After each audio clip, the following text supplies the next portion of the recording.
Baiklah, selamat malam saudara-saudara yang telah bergabung pada acara malam hari ini di Belajar Alkitab Interaktif Online. Sungguh kita bersuka cita karena kebaikan Tuhan, Tuhan masih memberikan kita kesehatan, kesempatan, dan bahkan teknologi untuk kita bertemu dan belajar Alkitab bersama-sama.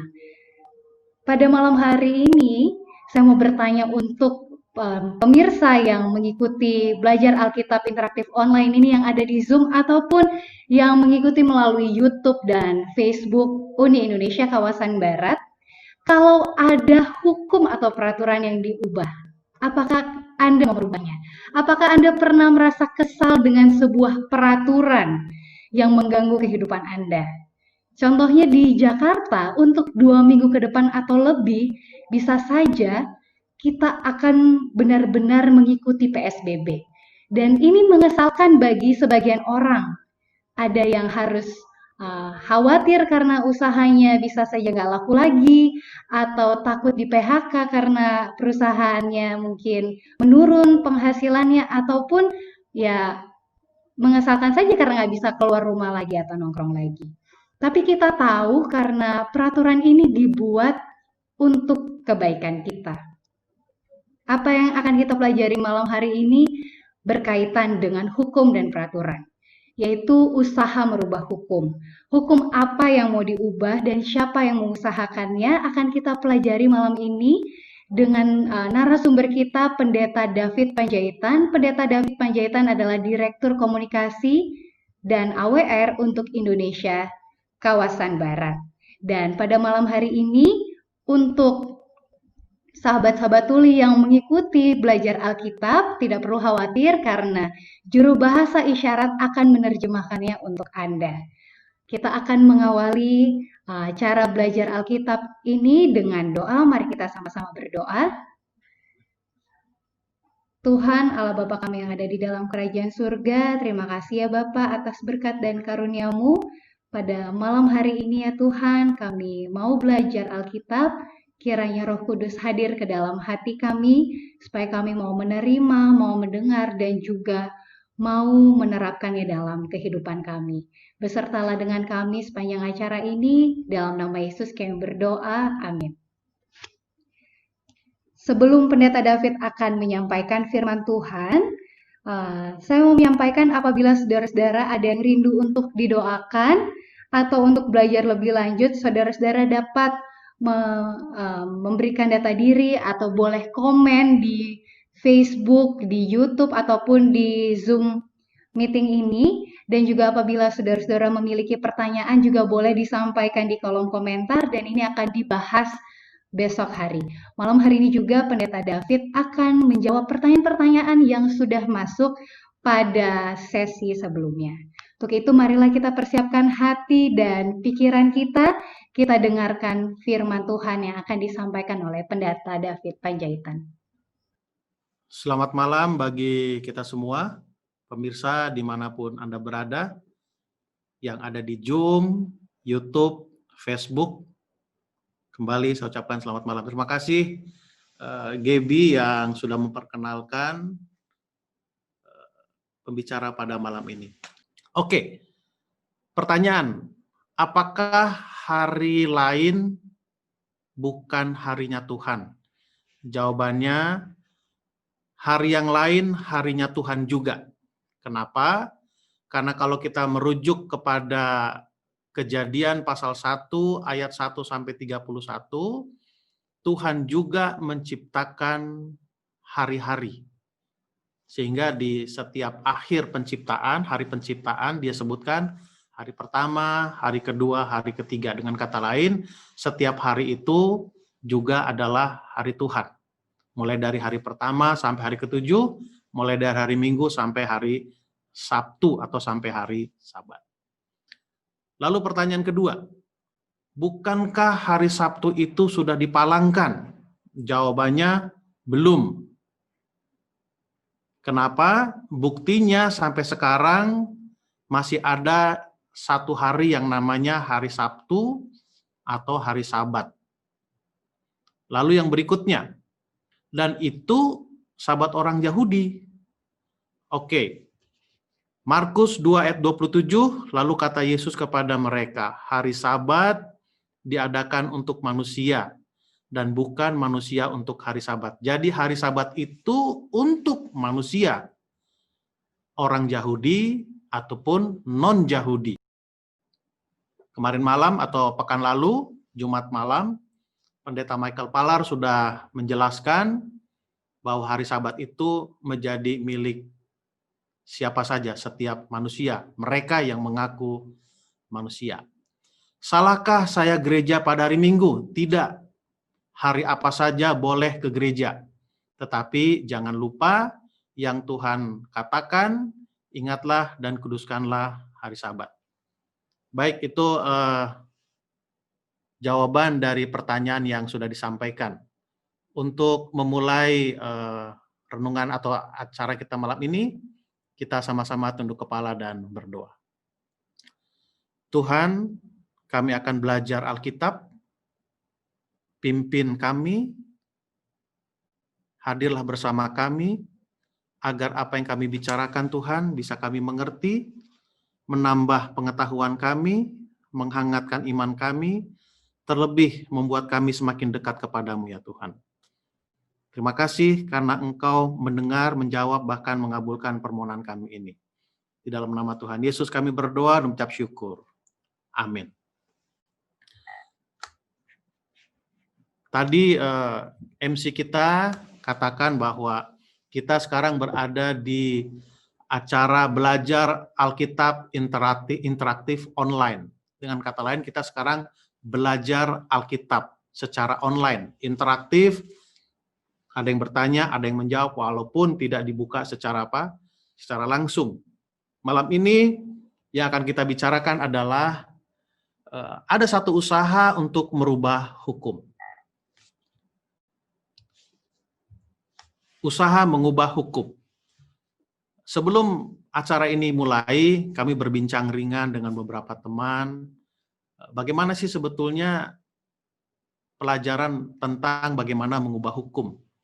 Lalu saya katakan, ada satu produk, entah itu tas atau apa saja yang original, lalu banyak pabrik, banyak orang membuat duplikatnya. Tetapi yang sering dilakukan orang adalah bukan mencari tahu siapa yang menduplikatkan. Istilah kerennya itu adalah KW-nya. Tapi yang perlu kita pelajari adalah mari kita mempelajari atau mari kita cari tahu mana itu yang originalnya. Sehingga kalau kita tahu originalnya, maka produk yang bukan original kita akan bisa bisa hindari. Poin saya adalah mari kita fokuskan kepada apa yang Alkitab katakan tentang hukum, lalu sedikit saja, mungkin 1 atau 2 slide saja saya akan singgung bagaimana orang berusaha untuk mengubah hukum. Baik, saya mengajak pikiran kita kepada satu pelajaran yang saya percaya pemirsa yang selalu hadir mengikuti tiap malam, baik itu di Zoom, di YouTube, ataupun di Facebook, pernah mendengarkan pelajaran ini. Minggu lalu juga sudah dibahas oleh Pendeta Michael Palar, tapi saya akan membawa pikiran kita dari sana. Bukan mengulangi, tapi membawa pikiran kita dari sana. Satu pertanyaan yang boleh kita tanyakan, sebetulnya karakter Allah itu bagaimana? Atau apa karakter Allah, sifat Allah itu bagaimana? 1 Yohanes 4 ayat 8 berkata, barang siapa tidak mengasihi, dia tidak mengenal Allah. Sebab Allah adalah kasih.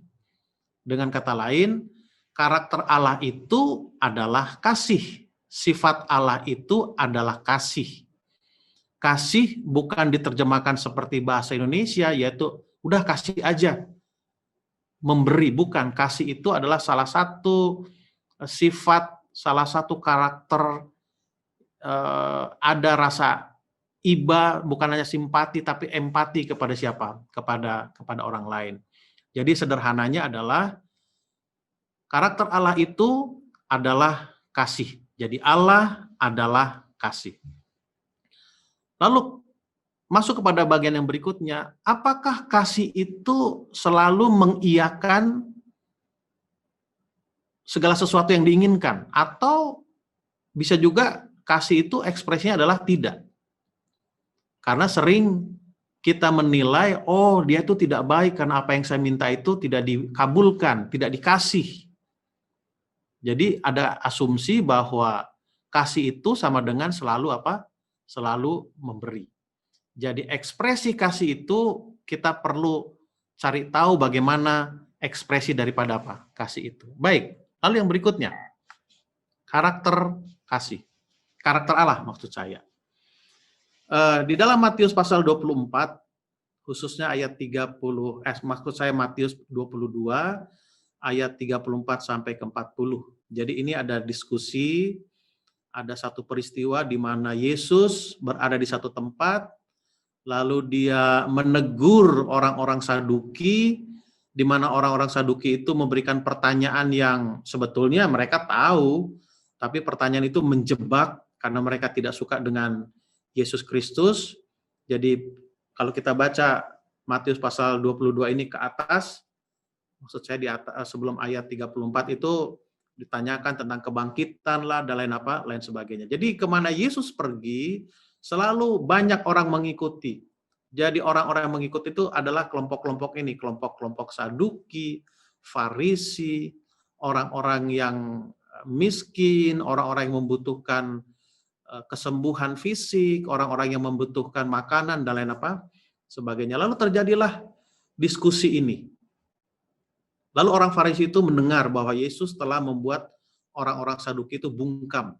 Lalu berkumpullah mereka. Jadi orang Saduki itu tidak bisa bertanya lagi karena apa yang mereka tanyakan kepada Yesus, Yesus sudah jawab.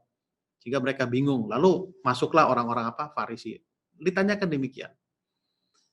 Dan seorang dari mereka, seorang ahli Taurat, bertanya untuk mencobai dia. Seperti saya katakan tadi. Bahwa mereka tahu, tapi mereka ingin mencobai siapa? Yesus, ingin menjebak siapa? Ingin menjebak Yesus. Apa yang ditanyakan? Guru, hukum manakah yang terutama dalam Taurat? Mana yang paling utama? Lalu Yesus menjawab. Ayat 37. Kasihilah Tuhan Allahmu dengan segenap hatimu dan dengan segenap jiwamu dan dengan segenap akal budimu. Ayat yang ke-38. Itulah hukum yang terutama dan pertama. Lalu ayat 39, dan hukum yang kedua yang sama dengan itu ialah kasihilah sesamamu manusia seperti dirimu sendiri. Saya mundur lagi sedikit. Apa karakter Allah? Tadi di dalam 1 Yohanes berkata bahwa karakter Allah itu adalah kasih. Oke, ada peristiwa yang lain ditanyakan oleh orang-orang Farisi, hukum Taurat mana yang paling utama? Lalu Yesus jawab, kasihilah Tuhan Allahmu, juga kasihilah sesamamu manusia. Dengan kata lain, seperti saya katakan tadi, ekspresi kasih itu dengan cara apa? Merujuk ayat ini atau peristiwa ini, jadi Allah itu adalah kasih, lalu ekspresi daripada kasih Allah itu, dia buatlah aturan main. Peraturan yang disebut adalah hukum Taurat. Yang kita kenal, kita sudah bahas juga beberapa waktu yang lalu, hukum Taurat yang dimaksudkan di dalam peristiwa ini adalah 10 hukum yang mana diberikan oleh Allah langsung kepada Musa pada waktu berada di Gunung Sinai. Oke, kalau begitu kita masuk langsung kepada yang mana hukum itu. Oke, kalau kita membuka Alkitab kita yang sudah saudara punyai di rumah, entah apapun Alkitabnya itu, entah Alkitab yang manual, yang tulisan, print out, entah itu yang elektronik, bagi saya itu tidak masalah. Yang penting itu Alkitab dan saudara mencintainya, buktinya mencintainya adalah saudara Saudara baca itu. Oke, di dalam Keluaran pasal 20 ayat 1 sampai 17 itu adalah tulisan atau catatan mengenai 10 hukum, walaupun dalam tampilan layar ini saya rangkumkan. Lalu saya bagi dua daripada hukum ini. Yang pertama adalah jangan ada padamu Allah lain di hadapanku. Lalu yang kedua, jangan membuat bagimu patung yang menyerupai apapun yang ada di atas langit, atau yang ada di bawah bumi di bawah, atau yang ada di dalam air di bawah bumi. Lalu yang ketiga, jangan menyebut nama Tuhan Allahmu dengan sembarangan, sebab Tuhan akan memandang bermasalah orang yang menyebut namanya dengan sembarangan.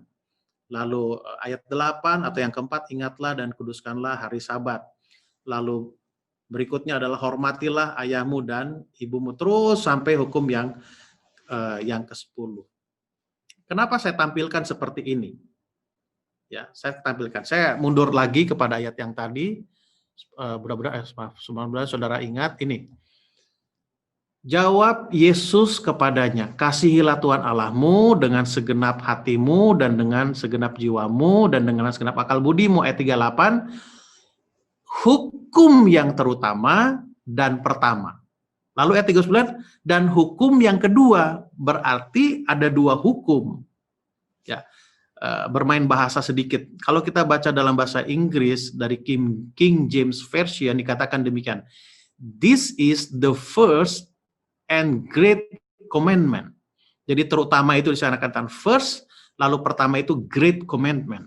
Artinya perintah yang agung, itulah yang apa? Yang pertama. Jadi kalau kita lihat dari ayat ini, cerita ini ada dua bagian dari hukum itu. Lalu kalau saya tampilkan ini, paling tidak seperti inilah dua bagian hukum itu. Kok bisa menjadi dua bagian?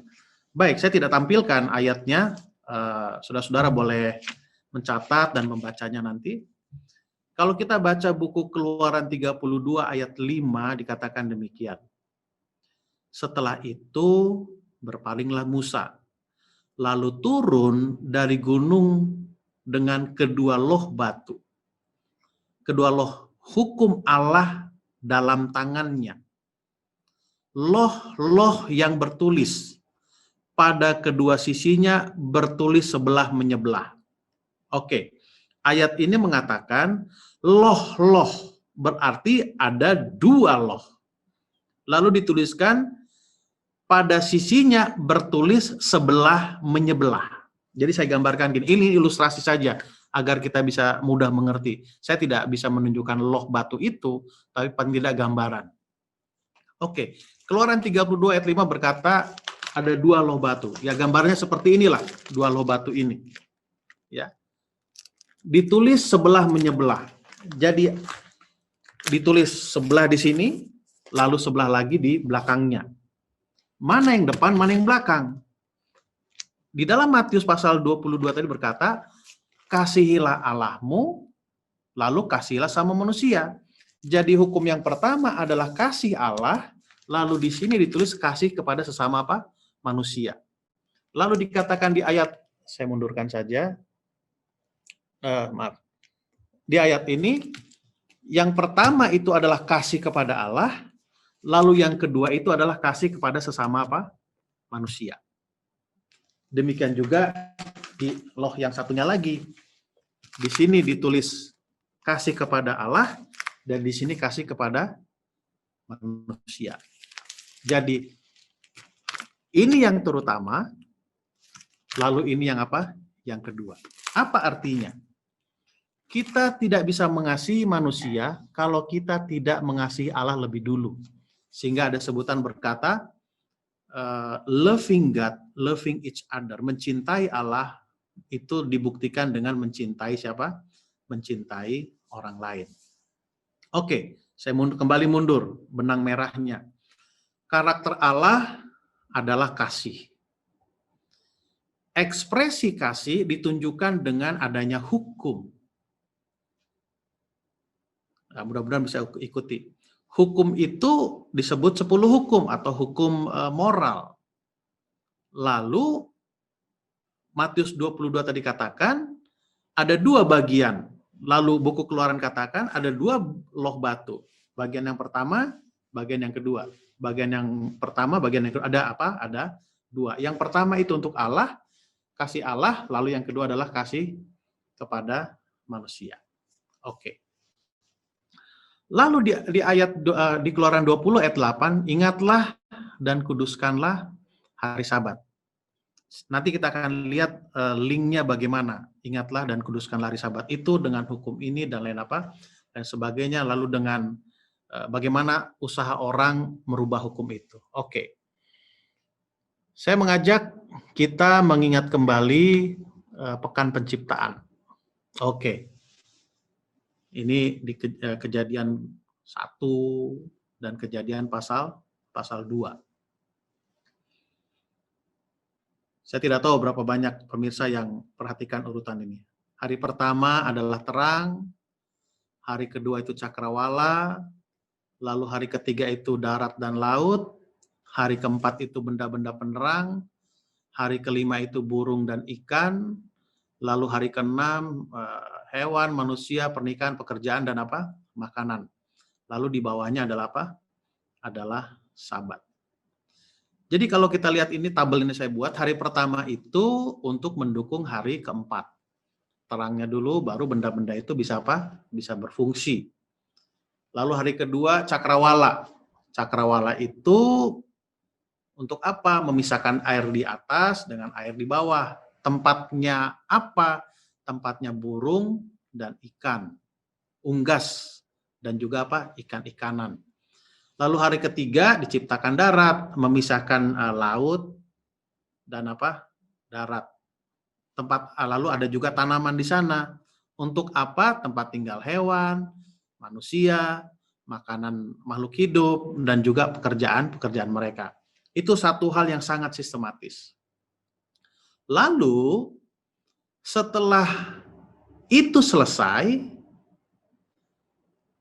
di dalam Kejadian pasal 2 dikatakan Allah berhenti pada hari ke-7, yaitu hari apa? Hari Sabat. Apa hubungannya karakter Allah dengan hari penciptaan ini dengan hari apa? Hari Sabat. Oke. Sambil ilustrasi. Saya tidak tahu berapa banyak di antara saudara-saudara yang punya barang kesukaan, saya kurang tahu. Ini contoh, saya punya jas, harganya tidak terlalu mahal, tapi waktu dijahitkan jasnya ini, ditulis namanya di sini, nama saya, Pendeta David Panjaitan. Itu mengartikan bahwa barang ini adalah milik saya. Kenapa saya kasih tanda? Kenapa saya kasih nama? Karena saya sayang dengan barang ini. Sehingga saya beri apa? Beri nama, beri tanda. Kalau saya tidak sayang dengan barang ini, saya tidak kasih tanda. Saya tidak kasih nama khusus nama saya. Demikian juga dengan hari-hari penciptaan. Bukti Allah mencintai apa yang Dia ciptakan, Dia berikan satu tanda. Tanda itu adalah hari Sabat. Hukum yang keempat ini. Lalu hukum yang keempat itu bagian daripada karakter Allah. Jadi karakter Allah itu adalah kasih, lalu ekspresi kasih itu diwujudkan dalam bentuk hukum, lalu hukum itu seperti beberapa ayat tadi mengatakan ada dua bagian, kasih kepada Allah dan kasih kepada manusia. Lalu kalau kita melihat hari-hari penciptaan, bukti bahwa Allah mencintai apa yang diciptakan, Dia kasih tanda, yaitu hari Sabat. Oke, ini masih belajar membuka wawasan saja. Dikatakan demikian. Saya ini screenshot dari Bible online. Dikatakan demikian. Lalu Allah memberkati hari ke-7 itu dan menguduskannya. Karena pada hari itulah Ia berhenti dari segala pekerjaan penciptaan yang telah dibuatnya.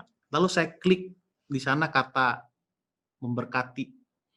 Kata memberkati itu barak. Ya, memberkati, terpujilah, diberkati, itu arti kata apa? Barak. Oke, kita lanjutkan. Nah, lalu ada kata sabat di sana. Saya klik kata sabat.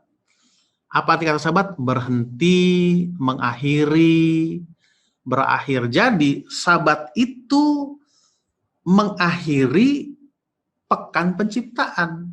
Itu bagian yang pertama. Di satu sisi, itu adalah tanda bahwa pekerjaannya sudah apa? Sudah selesai. Oke, saya lanjut lagi. Kejadian 2 ayat 23. Menguduskan. Apa arti menguduskan? Concentrate, sanctify, lalu di-separate, dipisahkan. Itu adalah arti daripada apa? Dikuduskan. Ini bahasa kadosh. Ya, dipisahkan, dikuduskan, menunjukkan kekudusan. Ini arti-arti daripada kata-kata tadi. Oke, apa hubungannya? Hubungannya begini. Apa karakter Allah? Kasih. Bukti atau karakter kasih Allah itu diwujudkan dalam bentuk hukum. Hukum itu terbagi dua, kasih kepada Allah dan kasih kepada manusia. Lalu kita melihat hari penciptaan, ada hari Sabat di sana sebagai bukti bahwa itu adalah pekerjaan sudah selesai, bahwa itu adalah apa? Miliknya. Lalu dikuduskan, artinya diasingkan, hari itu diasingkan bagi manusia seperti pertanyaan dan jawaban yang tadi. Oke. Lalu di dalam Kejadian 2 ayat 3 ada disebut dikatakan memberkati. Memberkati itu banyak, menjadi berlimpah-limpah dan lain sebagainya. Tetapi yang terjadi adalah setelah Kejadian pasal 3 mencatat bahwa manusia jatuh ke dalam dosa, lalu terputuslah hubungan antara Allah dan manusia. Tetapi Allah masih mau memberkati manusia. Lalu ada satu ayat di dalam Ulangan 11 ayat 27 dikatakan demikian. Berkat apabila kamu mendengarkan perintah Tuhan Allahmu yang kusampaikan kepadamu pada hari ini. Jadi apa hubungannya cerita-cerita ini semua? Oke, saya ulangi lagi, karena ini namanya belajar, supaya dapat linknya. Allah karakternya adalah kasih. Kasih itu diwujudkan dalam bentuk hukum. Nah, hukum itu kasih kepada Allah dan kasih kepada manusia. Lalu di dalam hukum itu ada dikatakan ingatlah dan kuduskanlah hari Sabat. Ada apa dengan hari Sabat? Kalau kita mundur ke dalam penciptaan, Kejadian 1 dan Kejadian 2, arti kata Sabat itu adalah berhenti, selesai. Jadi Allah selesai, berhenti dari pekerjaannya menciptakan langit dan bumi. Lalu makna yang lain Sabat itu adalah sebagai tanda, sebagai itu milikku. Bagaimana itu bisa berubah? Oke, saya mundur lagi. Kalau kita merujuk kepada Kejadian pasal 3, di sana cerita bagaimana manusia jatuh ke dalam dosa. Ya, jatuh ke dalam dosa. Tetapi Allah adalah kasih. Kasih selalu ingin merangkul, ingin mencari manusia itu. Tetapi itulah dosa. Nah, kita lihat Ulangan 11 ayat 27 tentang berkat. Berkat apabila kamu mendengarkan perintah Tuhan Allahmu. Artinya, hari Sabat itu dikuduskan, diberkati, dan dikuduskan. Kudus itu dipisahkan, berkat itu awalnya adalah berlimpah-limpah, tapi terputus hubungan, tetapi Ulangan 11 ayat 27 ditegaskan kembali, berkat itu adalah apabila mendengarkan perintah Tuhan. Artinya, yang tadinya putus hubungan itu sudah dipersatukan kembali. Artinya apa? Kalau sudah dipersatukan kembali dengan Allah, itu menunjukkan bahwa orang yang berhari Sabat itu milik Allah. Milik Tuhan, pemilik alam semesta ini. Oke, saya mundur lagi. Apa karakter Allah? Kasih. Diwujudkan dalam hukum. Ada dua bagian, kasih kepada Allah, kasih kepada manusia. Lalu ada satu hukum di sana, hukum keempat ditulis, ingatlah dan kuduskanlah hari Sabat. Ada apa dengan ini? Kalau kita mundur kepada penciptaan, saya katakan, Allah berhenti memberkati dan menguduskan. Kata berkat sebelum jatuh ke dalam dosa itu artinya adalah agar berlimpah-limpah, mendapatkan keuntungan yang banyak. Lalu arti kudus itu dipisahkan, sesuatu yang istimewa. Tetapi itulah Alkitab mencatat, sejarah mencatat, manusia jatuh ke dalam dosa. Allah tetap kasih, ingin menjangkau manusia, tapi tidak bisa. Itu sudah menjadi bukan milik Allah lagi, bukan milik pencipta. Lalu Ulangan 11 ayat 27 berkata, berkat itu apabila nurut, arti nurut itu hubungan itu kembali ada. Jadi Sabat itu berkat dan dikuduskan, artinya orang yang berhari Sabat itu menjadi miliknya, milik Allah kembali. Kudus, spesial, hari yang apa? Hari yang istimewa. Mudah-mudahan keterangan yang saya sampaikan ini saudara-saudara bisa mengerti, mengisi benang merahnya, ya, bisa dapat benang apa? Benang merahnya. Poinnya sederhana saja, walaupun saya agak berputar tadi. Poinnya adalah karakter Allah adalah kasih. Kasih itu diekspresikan dalam hukum. Salah satu yang ditulis dalam hukum itu adalah ingatlah dan kuduskanlah hari Sabat. Ada apa dengan ini? Kalau kita melihat penciptaan, selesai Allah menciptakan, dia berhenti pada hari ketujuh, lalu dia memberkati dan menguduskan. Arti kata berkat sebelum jatuh ke dalam dosa adalah berlimpah-limpah, diberikan sesuatu yang banyak, agar manusia itu bisa hidup dengan apa? Dengan nyaman di dunia ini. Lalu kata kudus di sana adalah dispesialkan, diistimewakan. Walaupun hari yang lain itu adalah tetap milik Allah. Tetapi manusia jatuh ke dalam dosa. Jatuh dalam dosa, putus hubungan dengan Sang Pencipta. Tetapi Allah masih selalu ingin berkomunikasi, ingin mencintai. Dengan cara bagaimana? Ulangan 11 ayat 7, berkat. Kata berkat itu ditambah pengertiannya. Ditambah pengertiannya, berkat di sana itu adalah hubungan itu diperbaiki kembali. Dengan kata lain, orang yang berhari Sabat, diberkati dan dikuduskan, artinya hubungan itu diperbaiki kembali. Artinya dia adalah manusia yang berhari Sabat, itu adalah menjadi siapa? Menjadi miliknya. Itu hukum ketetapan yang berlaku. Itu tidak bisa apa? Berubah. Secara dunia hukum, kalau sudah contohnya seperti ini, secara hukum kalau ada orang yang ambil jas saya ini, itu akan dituntut. Kenapa? Karena ini ada namanya, ini milik saya. Mau dicoret, mau diapa, itu tidak bisa. Itu adalah milik, itu secara apa? Secara hukum. Oke. Kembali kepada yang Gabriel tadi katakan, ada usaha untuk merubah itu. Oke. Yohanes 17 ayat 17. Kuduskanlah mereka dalam kebenaran. Firman-Mu adalah kebenaran. Ya, saya agak bikin huruf miring di sana, kuduskanlah. Tadi sudah kita bicara di awal, kudus, kados dalam bahasa Ibrani-nya. Spesial, dibedakan dari yang lain. Lalu di sana ada kata kebenaran. Di dalam bahasa Indonesia itu ada dua kata yang berbeda, sering diartikan sama, benar dengan betul. Betul itu, benar itu.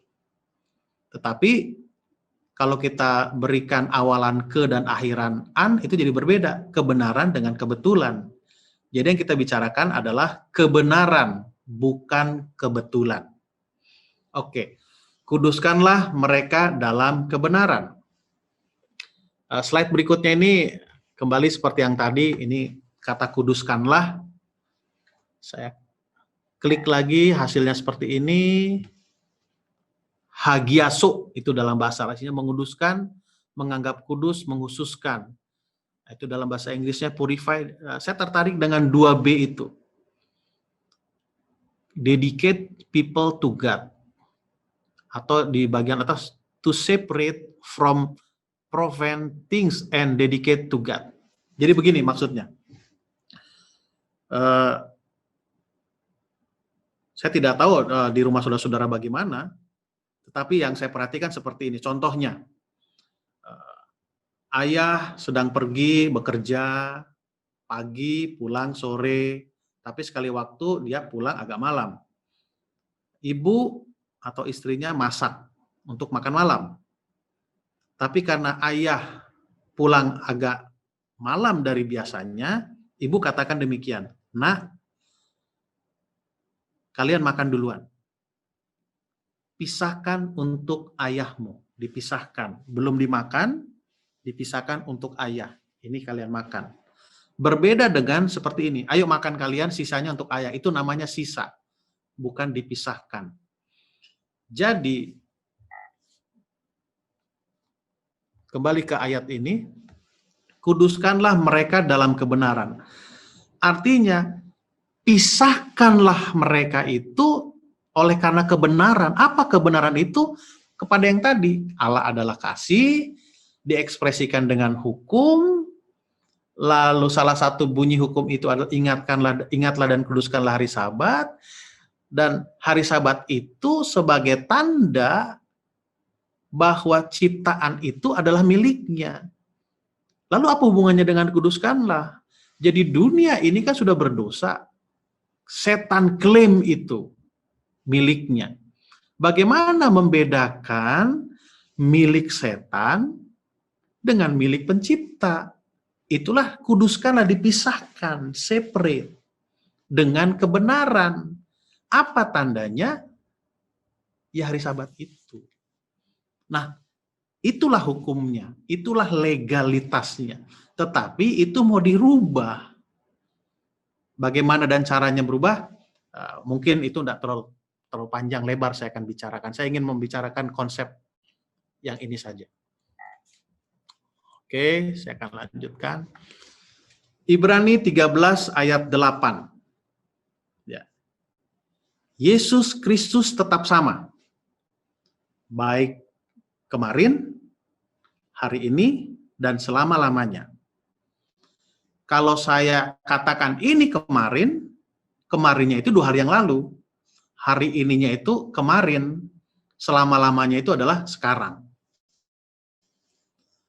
Kalau saya katakan kalimat ini hari ini, kemarinnya itu kemarin, hari ininya itu sekarang, selama-lamanya itu besok. Kalau saya katakan kalimat ini besok, kemarinnya itu adalah hari ininya itu adalah besok, selama-lamanya itu adalah lusa. Artinya, Yesus tidak pernah berubah kapanpun. Artinya, hukumnya pun tidak berubah. Artinya, kasihnya pun tidak berubah. Artinya, tanda kepemilikannya pun tidak akan pernah berubah. Oke, saya lanjutkan lagi.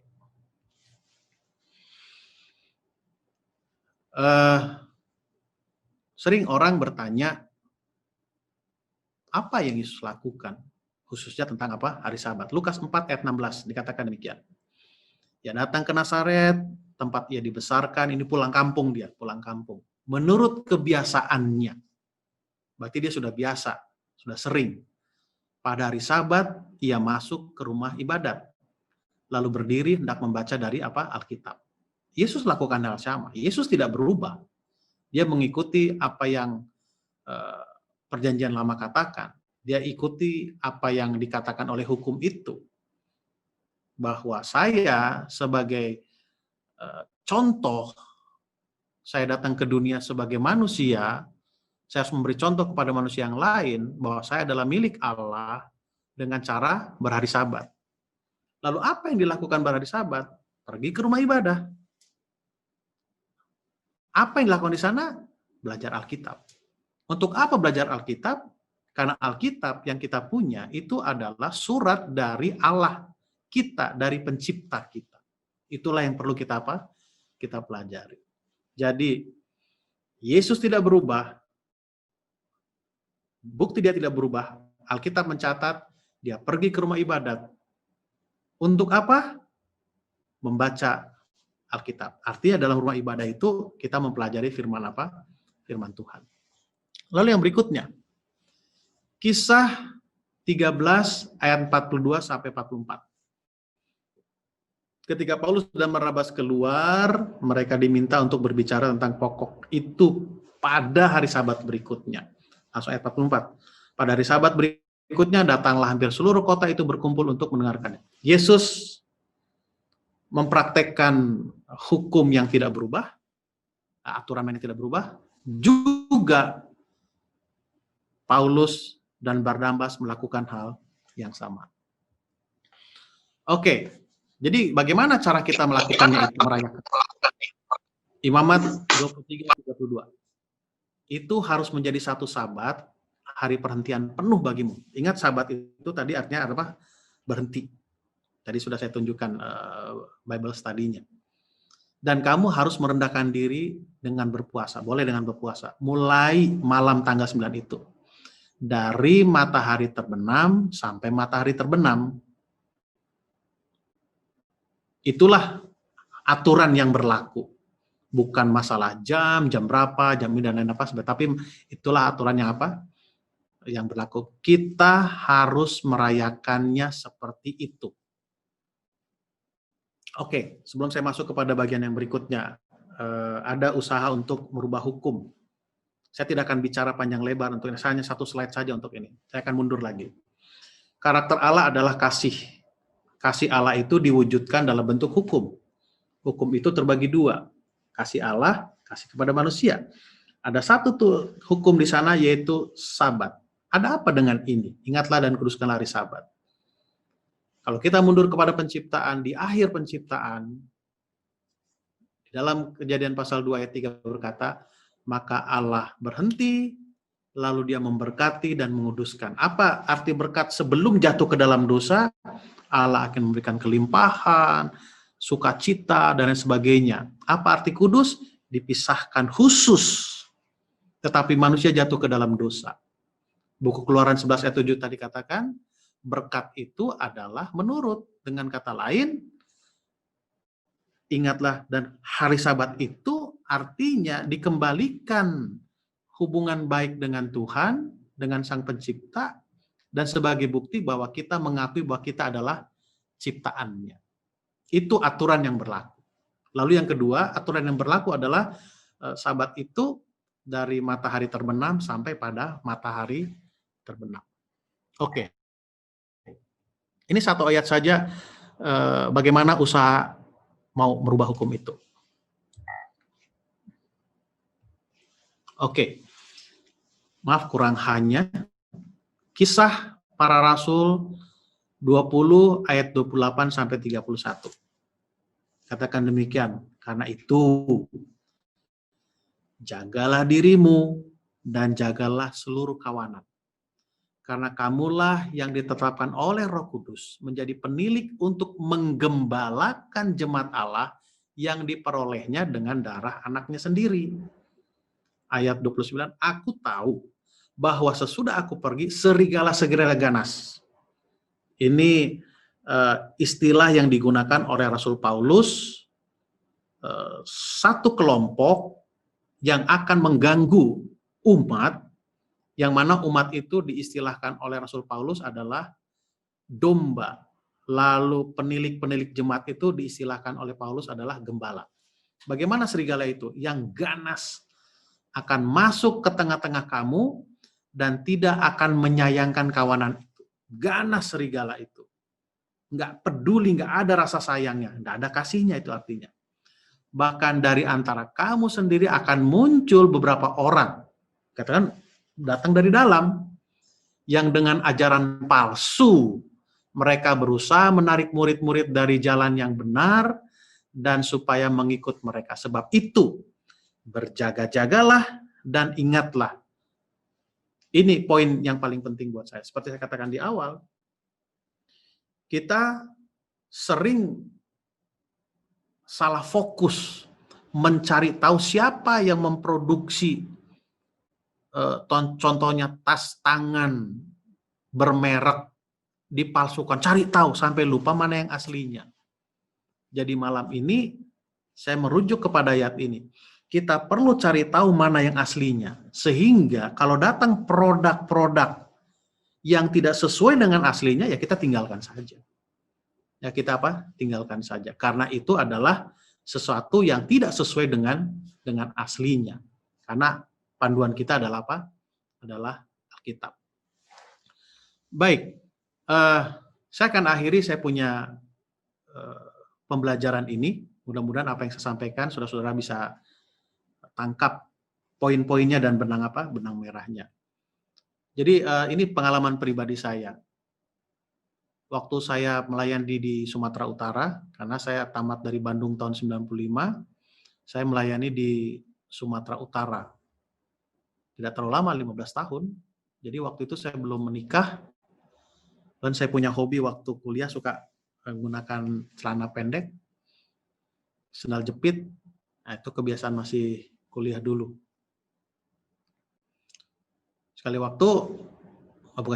Biasanya kalau saya potong rambut itu ada istilahnya di DPR, di bawah pohon rindang. Ya, lebih murah, berangin-angin. Tapi kali itu saya ada sedikit ekstra uang, sehingga saya pergi ke salon. Jadi saya pergi ke salon, dekat rumah, pakai celana pendek, sandal jepit. Lalu saya masuk ke salon, kebetulan yang jaganya adalah perempuan. Biasa orang Batak saling kenalan. Bang, marga apa? Saya kata, oh saya Panjaitan. Kamu baru apa? Oh saya baru Manulang, Bang. Oh ya, kita bersaudara. Karena Panjaitan dengan Manulang ada hubungan saudara. Lalu ngobrol sana, ngobrol sini. Tiba pada satu pertanyaan, dia kata, Abang kerja di mana? Waduh, berat juga saya jawab. Mau bilang apa ya? Kalau saya bilang pendeta, pakai celana pendek, pakai sandal jepit, nggak cocok juga. Kalau saya bilang kerja yang lain, bertetangga, nanti ketemu repot juga dalam hati. Saya bilang, saya pendeta deh. Pendeta apa, Bang? Saya pendeta ini, agama saya. Saya terkejut. Abang pendeta, sesat.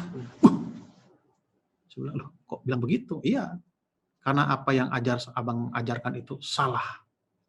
Dia katakan, kok bisa begitu, Dek? Saya bilang, iya, karena abang bilang hari Sabtu itu hari Sabat itu hari Sabtu, hari Sabat itu adalah hari Minggu. Oh iya benar, saya bilang, oh iya benar. Kalau hari pertamanya adalah hari Senin. Oh dia berpikir, oh begitu Bang ya? Ya, saya bilang. Mari kita buka Alkitab. Kita sama-sama orang Kristen, saya bilang. Kita sama-sama akui bahwa Yesus mati hari Jumat, lalu dia dikubur hari Sabtu, lalu dia kan bangkit hari pertama minggu itu. Hari apa? Hari Minggu. Jadi menurut Alkitab, hari pertama minggu itu adalah hari Minggu. Menurut Alkitab, saya bilang bukan menurut saya. Lalu diurut-urut, maka hari ketujuh itu adalah hari Sabtu. Untung rambut saya sudah selesai dipangkas. Kalau tidak mungkin pangkasan saya tidak selesai dia pangkas. Saya bukan mempersalahkan siapa-siapa, bukan itu poin. Poin saya adalah apa yang Alkitab katakan, itulah aturan yang Tuhan berikan kepada kita. Tetapi ada beberapa pihak yang coba merubahnya. Saya tidak perlu bicarakan malam ini siapa yang akan berusaha merubah, dengan cara bagaimana, apa yang dirubah. Bukan itu wilayah yang mau saya bicarakan. Wilayah yang saya bicarakan adalah inilah hukum aturan yang Allah katakan. Baik, saya akan berikan kesimpulan. Kesimpulannya adalah Allah adalah kasih. Lalu kasih Allah itu diekspresikan di dalam 10 hukum. Nah, di dalam 10 hukum itu ada hukum keempat yang dikatakan ingatlah dan kuduskanlah hari Sabat. Saya sudah berulang-ulang kali tadi, ada apa dengan hukum keempat ini? Kesimpulannya adalah hukum keempat itu sebagai tanda kepemilikan Allah. Nah, pesan saya adalah hati-hati dengan tanda kepemilikan yang bukan Allah katakan. Seperti saya katakan tadi, kita tidak perlu cari tahu bagaimana orang itu menggandakan, membuat produk-produk yang tidak sesuai dengan yang apa, yang aslinya. Itu bukan bagian kita, bukan wilayah kita. Wilayah kita adalah mari kita cari tahu mana yang Alkitab katakan, apa yang Tuhan katakan, apa yang Allah katakan, sehingga kita tahu mana aturan hukum yang sebenarnya harus kita jalankan dan kita hidupkan. Tuhan berkati kita. Amin. Terima kasih Pendeta David yang sudah menyampaikan firman Tuhan, menyampaikan apa yang Tuhan tulis di dalam Alkitab supaya kita boleh mengerti hukum yang ada dan mengerti bahwa Allah itu kasih. Baiklah, terima kasih juga untuk saudara-saudara yang masih hadir sampai pada saat ini yang setia mengikuti acara belajar Alkitab online. Kami ingatkan lagi kalau misalnya saudara-saudara ada pertanyaan, boleh dituliskan di kolom komentar Zoom atau juga kolom komentar Facebook dan YouTube. Dan pada malam hari ini, demikianlah acara belajar online interaktif kita. Pendeta David akan menutup dengan doa. Baik, kita tunduk kepala dan berdoa. Tuhan, kembali berterima kasih kepadamu karena kami telah mempelajari satu pelajaran yang mengingatkan kami bahwa kami harus selalu mencari yang benar. Fokus utama kami adalah kebenaran Tuhan. Memang kami tahu banyak yang akan berusaha memalsukan yang benar ini. Itu bukan wilayah kami ya Tuhan. Terima kasih atas pelajaran malam ini. Kami akan berpisah dari ruangan Zoom ini. Kiranya apa yang telah kami perbincangkan, apa yang pelajari, akan menambah keyakinan kami kepadamu ya Tuhan. Pertemukan kami besok hari dalam suasana yang lebih baik lagi dari saat ini ya Tuhan. Dalam nama Tuhan Yesus kami berdoa dan mengucap syukur. Amin. Baiklah, demikianlah sesi belajar Alkitab interaktif online kita pada malam hari ini. Kita akan kembali bertemu besok malam, tanggal 14 September. Room akan sudah dibuka jam 18.45, jadi bisa masuk sebelum jam 19.00. Besok kita akan membahas firman Tuhan dengan judul Iman, akan kembali dibawakan oleh Pendeta David Panjaitan. Sampai bertemu besok, kiranya Tuhan memberkati.